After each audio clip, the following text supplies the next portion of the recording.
Le président des États-Unis a été reçu avec les grands honneurs à Londres. Après le thé à Buckingham Palace, Donald Trump a eu droit à un dîner d'État aux côtés de Sa Majesté, la reine Élisabeth II.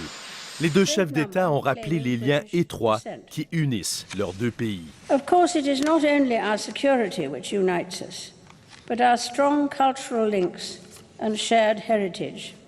We affirm the common values that will unite us long into the future: freedom, sovereignty, self-determination, the rule of law. Mais derrière le protocole et les politesses d'usage, certains membres du gouvernement britannique admettent que Trump est une figure qui divise. C'est un président controversé, affirme le ministre britannique des Affaires étrangères, mais aussi un ami de la Grande-Bretagne. Certains ont été moins diplomates, comme le maire de Londres, Sadiq Khan, qui ne voulait pas de Donald Trump dans sa ville. Your values and what you stand for are the complete opposite of London's values and the values in this country. Dans une entrevue au magazine Elle, il n'a pas caché son inimitié pour le président américain.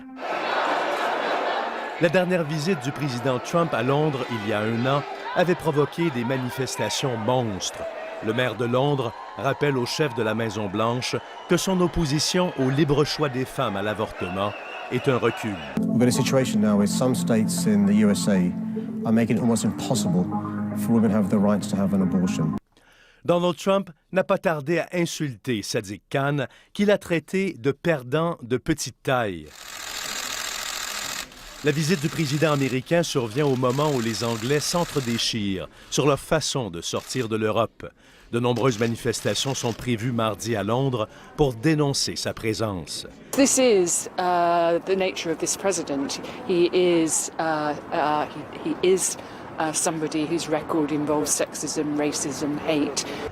Donald Trump est en Angleterre pour célébrer le 75e anniversaire du débarquement de Normandie en juin 1944.